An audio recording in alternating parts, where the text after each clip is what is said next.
Welcome to Building the Future. I'm your host, Kevin Horick.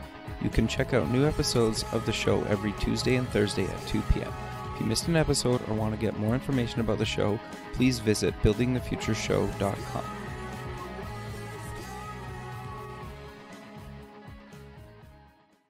SoupX, the Startup Expo, North America's premier startup conference, is March 6th and 7th, 2017, in sunny Fort Lauderdale, Florida. Affordably priced, SoupX is a 2-day international conference featuring workshops, panels, speeches, a $50,000 startup competition, and over 100 exhibitors. For more information, go to sup-x.org. Welcome back to the show. Today we have John Richards. He's an entrepreneur, investor, mentor, and educator. John, welcome to the show. Thank you. Yeah, I'm excited to have you on the show. You're doing a lot of really cool stuff, and you have done a lot of cool stuff. But maybe before we kind of get into exactly what you're doing now, let's get to know you a little bit better and start off with where you grew up. I was raised in Seattle, Washington. Okay. Born and raised, obviously. Actually born in Philadelphia, of all places. My father was on a temporary assignment with Johnson & Johnson, and I just happened to be born there. But the background of the family and everything's Seattle. Okay, so you moved to Seattle at what age? 5 months. Oh, okay. So yeah, you wouldn't have no recollection. So where did you grew up in Seattle? Where did you end up going to school? Well, so after, I was right in West Seattle, which is in the heart of the city, and Sure. I ended up going to school at Brigham Young University for my university education. Okay, what did you take? And in Utah, and I was a chemistry major. I was pre-med. Okay. And in my senior year, determined that medicine wasn't for me, and kind of snuck into some business courses and rediscovered my love for business and entrepreneurship. And so I left school and went back to Seattle and got involved in the Yellow Pages industry. Okay, so you tell me more about how you got involved in the Yellow Pages. So Yellow Pages industry, in 1984, the Bell system, AT&T at the time, the largest corporation in the world, the federal government had found it guilty of monopolization. Antitrust activity was started. So it was broken into 8 different companies, kind of like Rockefeller and Standard Oil in the 1920s and 30s. This happened to AT&T. And so that created 7 baby bells, as they were called, that took some of the business, and AT&T kept other aspects. For instance, AT&T took long distance and the manufacturing of telephones, while the baby bells, for instance, up in the Seattle area and the 14 western states, it was US West, and it kept local dial tone and Yellow Pages. Okay, interesting. And so that weakened the grip, though, of Ma Bell, so to speak, as the nickname was for AT&T at the time, grip on the Yellow Pages industry, which was an unregulated part of the industry. And so it was a real heyday for entrepreneurs to start up competing Yellow Pages against the phone company. And so that opportunity was there. And up in Seattle, created a company that started just growing and adding directory titles against US West, and also against a company at the time called GTE, which is now part of Verizon, and then expanded to Portland. So that was the print Yellow Pages, and for about a decade, just the company up in Seattle was a leader in the independent Yellow Pages industry. Okay, so what did you kind of do at Yellow Pages? Well, I actually, being a guy that took chemistry at the time, at the dawn of the personal computer era, the PCs were changing small businesses dramatically. Sure. And the advent in 1985, which is about the time I left school, of Aldous PageMaker in Seattle, which was a Seattle company that basically gave birth to the desktop publishing industry. Sure. You were able to create Yellow Pages not in the old-fashioned way which were very manually intensive with cut and paste graphics and cut and paste on an artist board to put together books. Now we're doing desktop publishing, and so using that kind of technology, we started creating the advertisements and the book layouts on a desktop publishing software, and that really dropped the cost of running a Yellow Page company dramatically down. And so I was, for the first few years, focused on the technology side of it to do that, and then became more involved in the sales side of it, and then eventually, just had a company where I was president and CEO, and it was just a real heyday. Went through a lot of high rapid growth, and new technologies were coming into the Yellow Pages like crazy. For instance, doing color in the Yellow Page instead of it being, yellow paper with black ink. Now we were doing on white paper and using 4-color advertisements and photos and things in the ads and adding lots of features, and it was just a really great time. And then what happened was in around late 1994, the first time ever I was shown the internet. Okay. I didn't know much about it till then, and I had always been a leader in the Yellow Page industry. In most of the trade associations, I was serving on the new technology committee and figured out new technologies to advance the Yellow Page industry. And when I saw the internet, I started realizing someday these print books are going to be obsolete, and there's going to be people running around with persistently connected high-speed devices where you'll be able to get information on local businesses, not from going to Yellow Pages, but by just this device. I saw that was going to happen. So in 1995, I launched the first ever internet Yellow Pages coming from a print Yellow Page company. And I did it kind of as an experiment at a Bill Gates sponsored trade show in Seattle called Online Advantage at the Westin Hotel. I can still remember it. That's awesome. And there was so much excitement about what I was doing, I realized, wait, there could be a real business here. So I went back offline and actually figured out a real business model and relaunched. And we launched with our Yellow Pages online, and then started signing up other Yellow Pages publishers around the country to join up with us and put their Yellow Pages through our portal. And Yellow Pages on the Internet was born. And then I had a bunch of big companies come to me and want to buy what I was doing or get involved, which was fascinating. And one of them was Microsoft. There were several others around the country. I spent a lot of time with Microsoft, and about 9 months into talking to Microsoft, 3 guys left Microsoft, and they got together with me and said, hey, Microsoft's just sucking your brain. We were going to start White Pages, but we see what you're doing with Yellow Pages. Let's join up together. And I joined up with them and merged my effort in with them, and that gave birth to the company called InfoSpace. Sure, I remember that. And about 2.5 years later, just a handful of us became 1,500 people, and we were public on the NASDAQ. It was quite a wild ride. Sure, I can imagine. So You guys IPO'd, if I remember correctly, right? Yeah, in 1998. Okay. December 98, yeah. And then so you guys IPO'd. Walk me through kind of what happened after that. So, it was just a great time of building up at the, dawn of the internet age and internet company. We were real leading. We did online Yellow Pages. We did search. So we were always in the top 5 most trafficked search sites too. And from 98 to 2001, the company just grew and matured. And then I retired in 2001. And called it a day from that effort. And in 2001, my alma mater, Brigham Young University, called up and said, hey, if you're not going to do anything, why don't you come teach? And I didn't know that was possible. But after seeing if I wanted to do that, I elected to do that. And in 2002, relocated to Utah.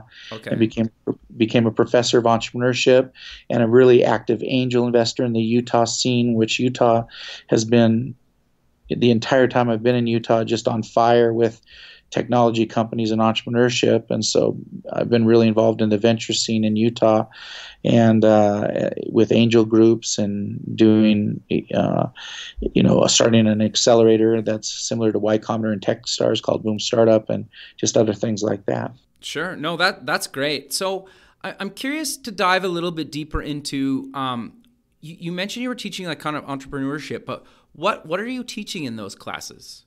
Like just at a high level. Yeah, from 2002 to 2010, we taught just kind of the normal classic entrepreneur textbook. Here's I'm an entrepreneur that's had some failures and successes, and I'm teaching some things. But in 2010, everything really changed with the advent of Lean Startup, Right. and Steve Blank and Alex Osterwalder and Lean Startup. In 2010, we threw out all the old curriculum and replaced it with Lean Startup, and so ever since 2010. Brigham Young University itself is now the #2 ranked entrepreneurial university in the world, and it's a leader in Lean Startup and teaching that. And I left there in 2013, but it's just a really strong curriculum to teach. Obviously, it's the right curriculum for startups and entrepreneurship, and so that's what's now.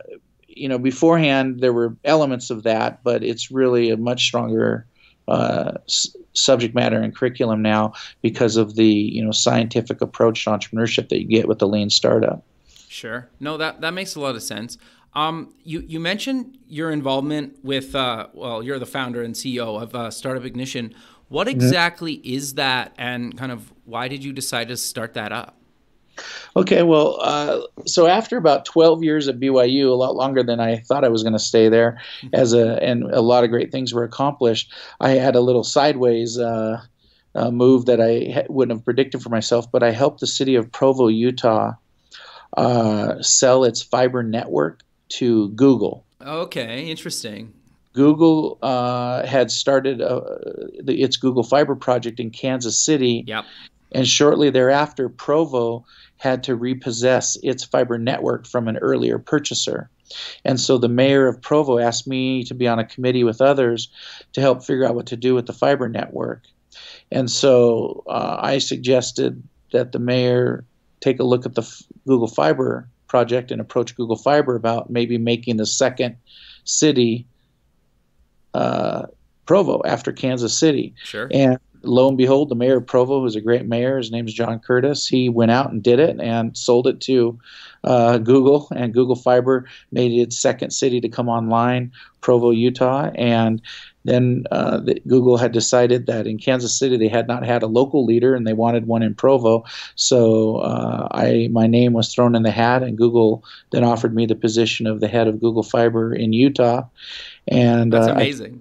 I took that position. It was kind of funny because I was about 50 years old, and everybody else was around 30, and it was a great experience. Google is a wonderful company, and they treat people really nicely. It's still a big company, and some bureaucracy I'm not quite used to as an entrepreneur. Sure. But I said I'd do it for a year. I stayed almost 2 years, and it had a great entree into Provo, and it went really well.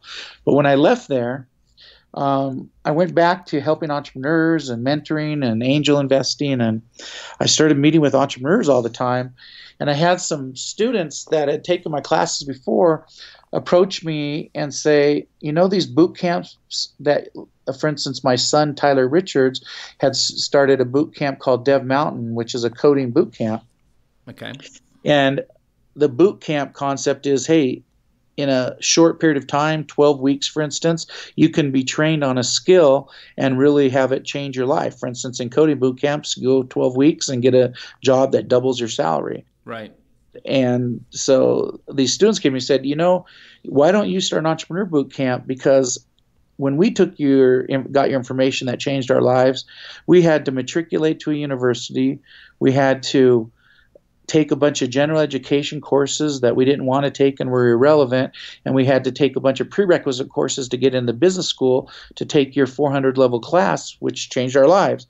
Why don't you take that and put that out in the community in a boot camp so anybody can take it, not just an elite few that make it through that gauntlet at a university? And that was an intriguing idea. So I went out and did some market validation and business model validation on that concept and found out there was demand for it. And so I decided to do that and started Startup Ignition, an entrepreneur boot camp, which is helping.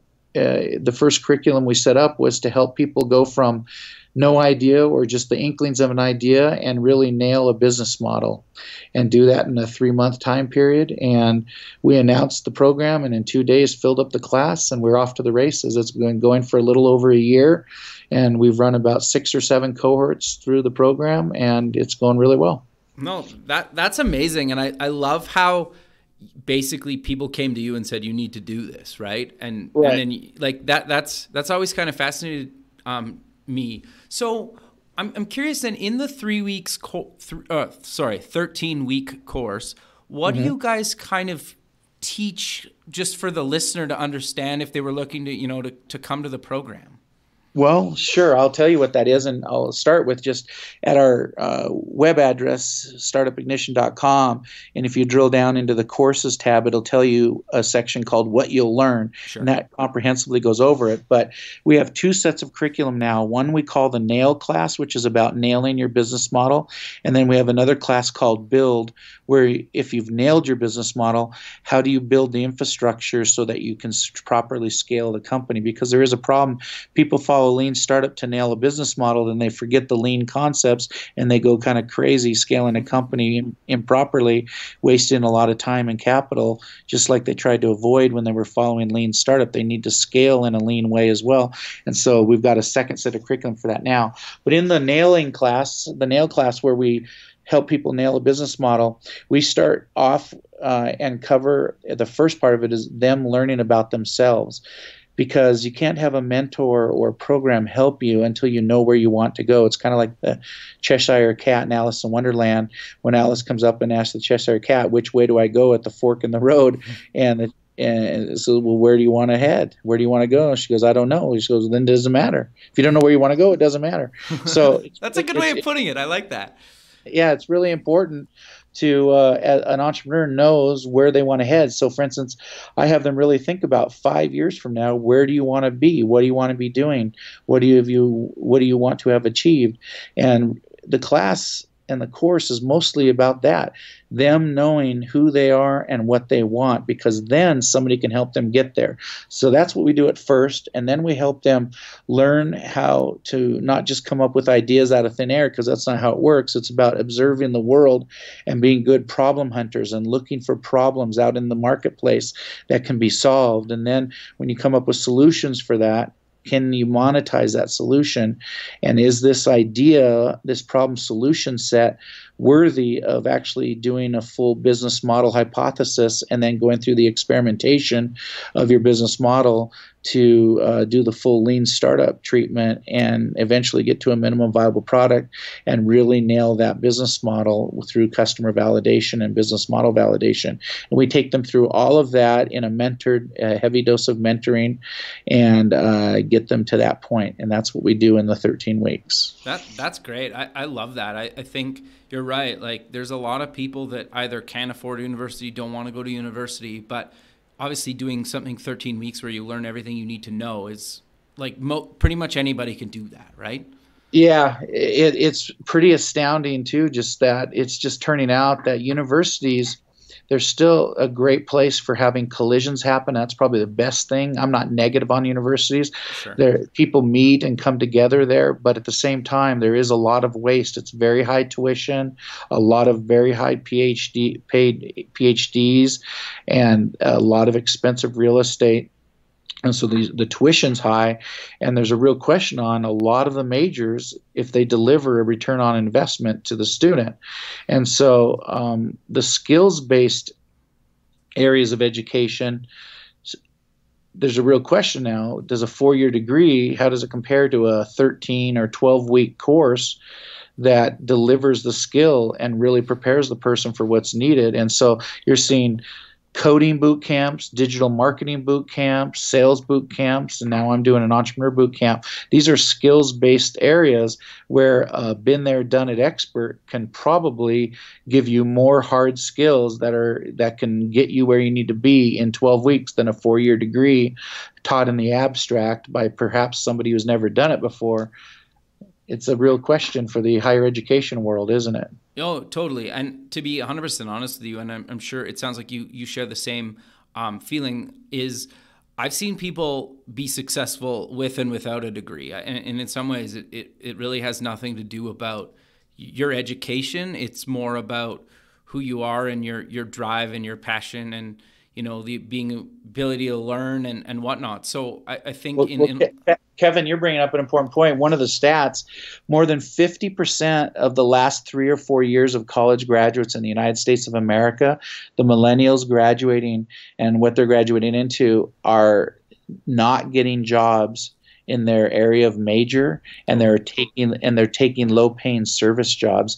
Something like 53% of the college graduates come out with $25,000 to $100,000 in debt and only land a job with a $19,500 on average salary. Wow. So if you have $100,000 in school debt and you're only getting a job for less than $20,000 a year, that's not a great place to be in life. No, you might spend the rest of your life paying that off, right? That's the sad reality of that. Yeah, not good. No. So what is the cost of your program? So the nail class is $2,500 flat fee for the tuition, and nothing else. I had been operating an accelerator, and I think accelerators are great, but the average accelerator like Techstars or Y Combinator, they take equity in the company, and I think that it's really refreshing to have a place where you can go get great knowledge and help, but not give up equity in your company. So that's one thing.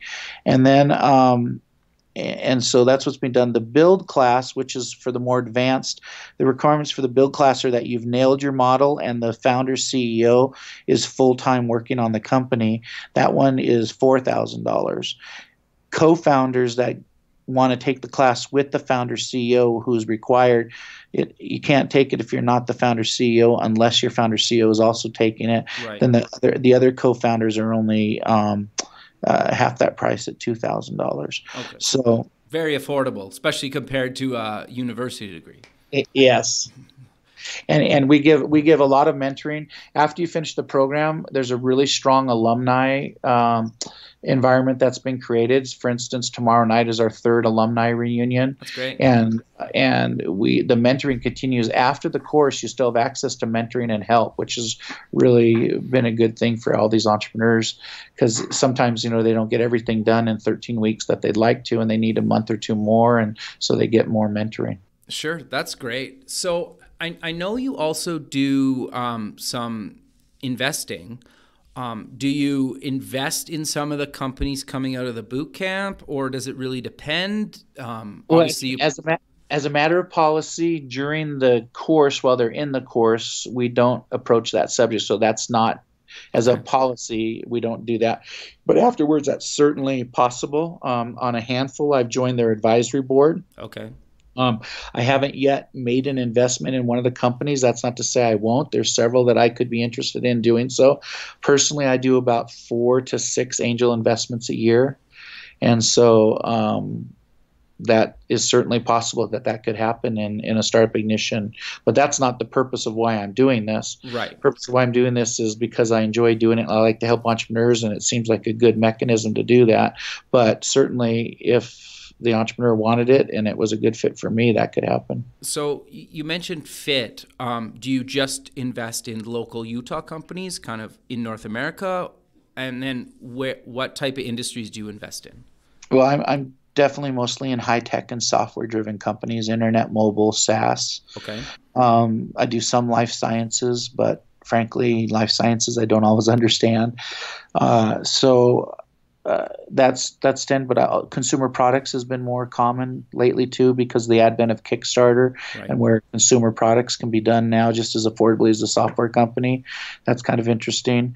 And so those are the types I invest in. And let's see, the other part of your question was those types and the geography. So definitely I like ones that are in my local area, but with today's world of Angel List and Funders Club, I'm involved with those and have been involved with. I've done investments through them. It was like, for instance, Y Combinator, every year there's a fund started that invests in the top 10.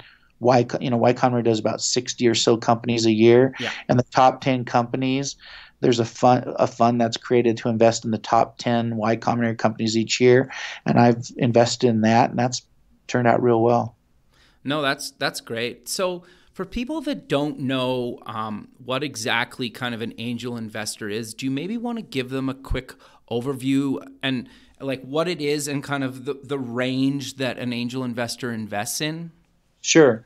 So the question is, what does a successful entrepreneur who's had a liquidity event, so an entrepreneur who has sold his company and put some money in his pocket, in his bank account, more than he needs to live on, what does he do?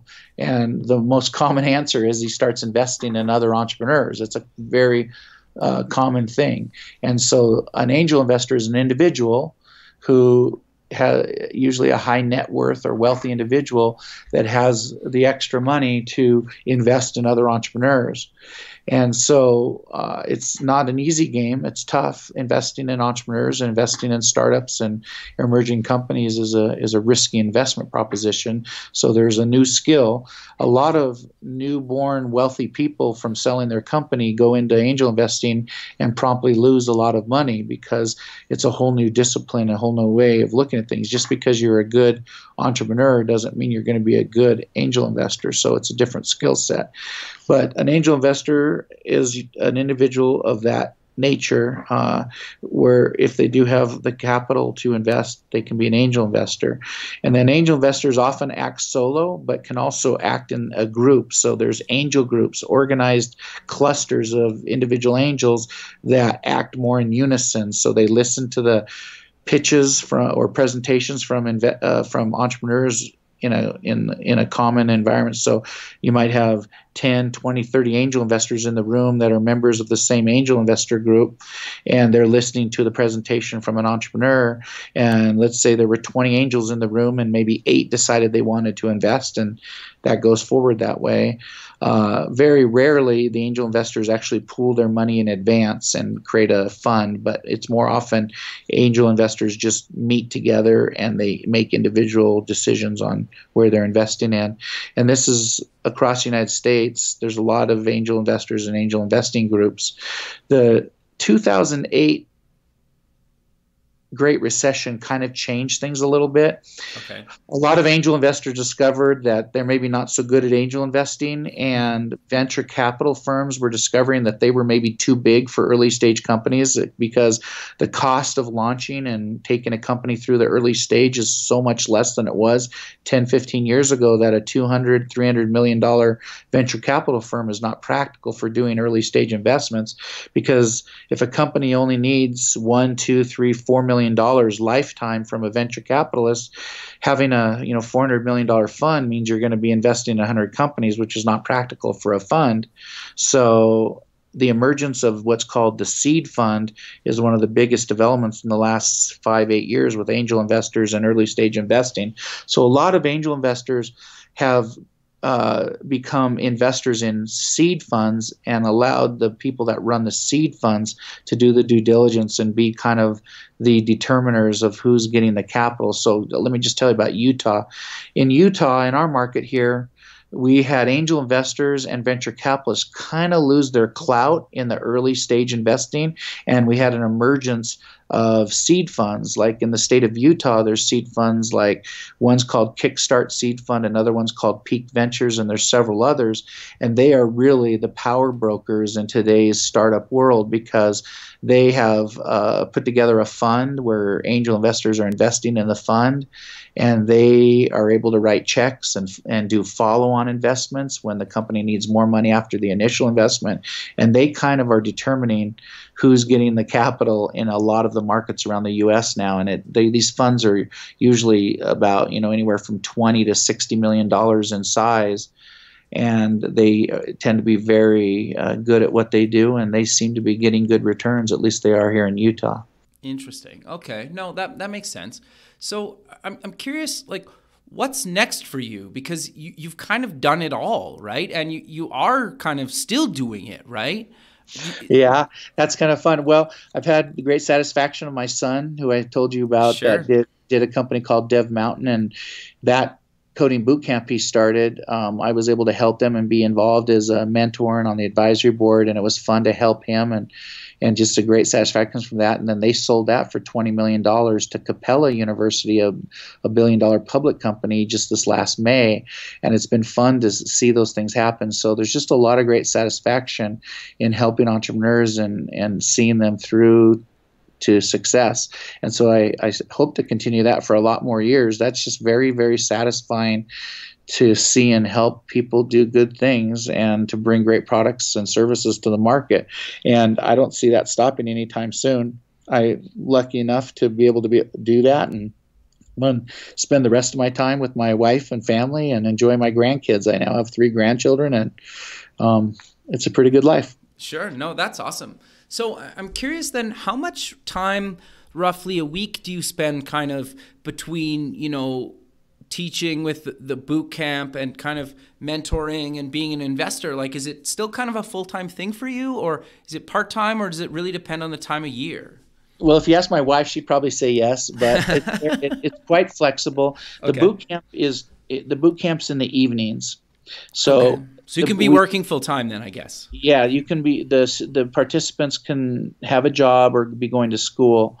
Now, that's not true for that second curriculum with the CEO. Right. Like I told you, we want the CEO to be full time at his company, but they're still in the evening, which is very convenient for a lot of the people, and that takes up 2 evenings a week for me. And then, but I've got other instructors now. We've got just a great set of instructors involved in the program too now.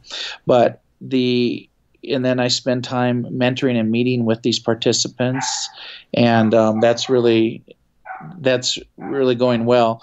And if I had to say, my wife would probably say it is full time, but to me it's more like, I'd say 20 to 30 hours a week, and it gives me a real focus, and I really enjoy it. And it's super satisfying. Just on one hand, for instance, you got to understand, I spent 12 years in a university. That's a behemoth bureaucracy. That's a very frustrating environment for the average entrepreneur, and I took it for 12 years and withstood that. Sure. And it's really fun now to basically get the good parts of that, which are being with students, mentoring them, helping them, talking about entrepreneurship, dealing with entrepreneurship, but now kind of starting startup ignitions, like doing my own little mini university, but I don't have any of the baggage of dealing with all of the negatives of the bureaucracy and the administration and some of the PhDs who don't get it, because, university, that's the PhD world, and some of them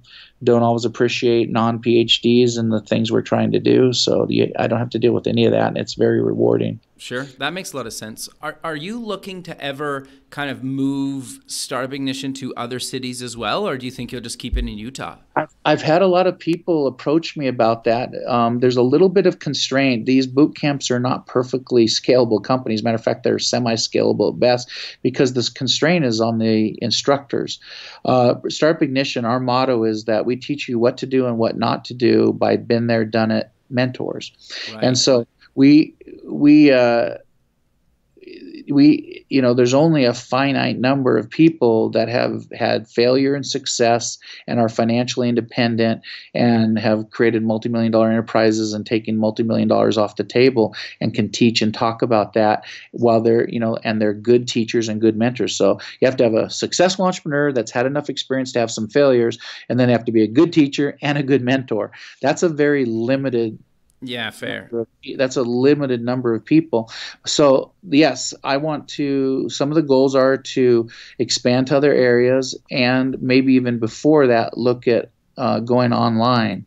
Right. Because I think about 80% of the curriculum could be delivered through an online mechanism, and we could then turn the time right now in class into more mentoring time when our instructors and mentors are meeting with people. So there's some real good thoughts on where they're going. So I appreciate you asking that question. If there are exceptional people that have a background similar to mine that would like to do this in another city, I'm very open to that. And I've had people approach me from several states like that. Nothing's worked out yet because, again, you have to have that rare combination of being a good teacher and a mentor as well as a successful entrepreneur. Sure. Yeah, that's interesting. I'm curious. throughout kind of our whole conversation, you keep bringing up a mentor. And I think personally, I think they're extremely important. And obviously you share the same thing. But I'm curious to know your take on if somebody's looking to find a mentor, how do they even go about getting one?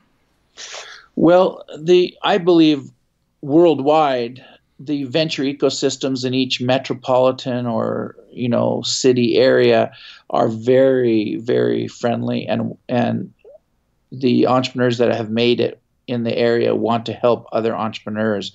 I believe in Utah, that's on overdrive. There's a very helpful ecosystem here, and I'm sure it's the same way in other places, but they really want to help each other.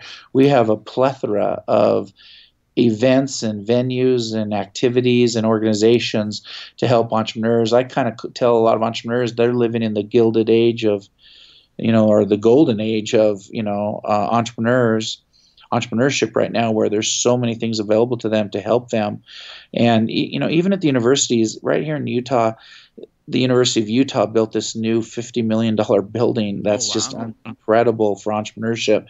And it's just amazing to see what's available to entrepreneurs. So I think there's a very giving attitude generally. So finding a mentor, if I were an entrepreneur, I'd want to find a mentor that's done something similar to me and had success. And I would just directly find them through whatever mechanism possible and ask them if I could take them to lunch and then grow into that mentor relationship. I mean, everybody has to eat, and it can all start with a $10 or $15 lunch that you buy for a mentor, and you get a free 60 to 90 minutes to see if there's a good fit between you and that mentor. And that's a great way to start. But it's not hard to do research and find out. For instance, if I were starting a B2B SaaS software company, and I was in, wherever, if I was in Milwaukee, Wisconsin, and I would then look up what B2B SaaS companies in the last year or two have sold and been successful, and who are those entrepreneurs that did that, and can I meet with them?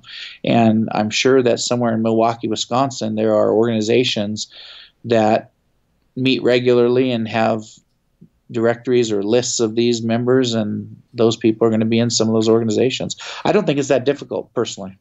No, I agree with you. I think it's always interesting to get kind of people that have been there, done that, and are mentoring, give advice about how to get a mentor.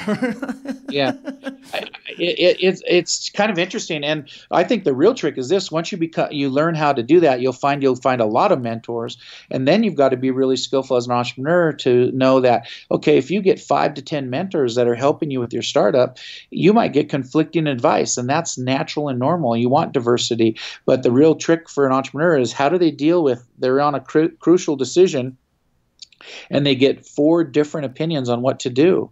Sure. Then they've got to learn the skill of how they take in all this advice, and they have to use their best judgment then to interpret that advice and make a decision to go forward.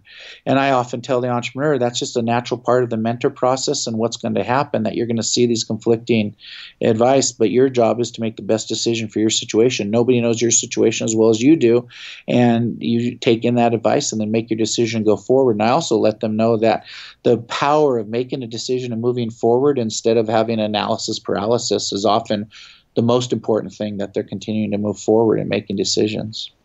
No, that's really good advice. We're kind of coming to the end of the show, so maybe let's close the show with mentioning where people can get more information about Startup Ignition again and yourself online. Sure. I'm very easy to find on LinkedIn, so you can go to LinkedIn and look up John Richards in Utah, and you'll find me pretty easy, even though there's a few others in Utah, of course.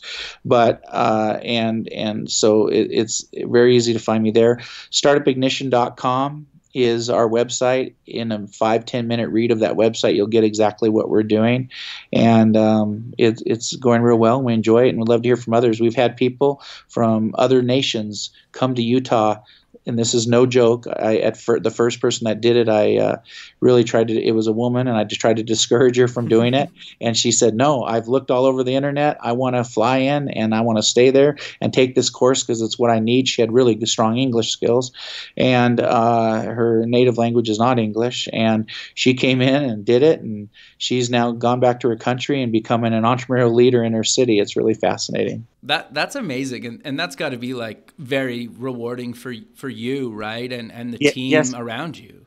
indeed it is. My wife and I took a vacation to there and saw her, and she was really nice and treated us really well, and it was really fun to have that. So it's kind of, you start creating relationships, and it's kind of funny that it's, gone international in some ways. Yeah, that's great. That's one of the things that I love about even doing this show is like I get to talk to people all over the globe, right? And it's awesome. Like I'm up in Canada right now, you're in Utah, but it really doesn't matter because through the internet it's like we're sitting in the same room, right? Yeah, I think about when I came out of college in the 80s, even though it was the dawn of the PC revolution, which was amazing, what's available today and to the entrepreneur and now to start companies and do things.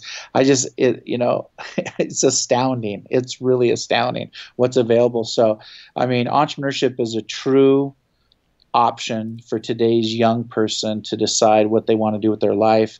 And, for the person that it fits, they'll find a rewarding, great life where they can really be in charge of their destiny and do good and help society and make a life for themselves that is extremely rewarding. Sure. Well, John, I really appreciate you taking the time in your day to be on the show, and I look forward to keeping in touch with you. And, judging by your profile, like if anybody goes and looks you up on LinkedIn, like your LinkedIn profile of the history of things you've been involved in is like incredibly long. Like we've only really scratched the surface of kind of your background and what you've been into. So, I do really, really appreciate you taking the time out of your day to be on the show. And, like I said, I really look forward to keeping in touch with you. And who knows, maybe we'll do another one of these again in the future. Sounds good. And Kevin, I'll also end by tipping my hat to you and what you're doing. I love these type of productions, and I think they're very inspiring for entrepreneurs and the people that you've had on it and what you've done and how you're helping other people catch fire is really important too. So well done. Thanks, man. I really appreciate it. All right. Well, I'll let you go, but we'll talk soon. Thank you. Bye-bye. All right. Bye.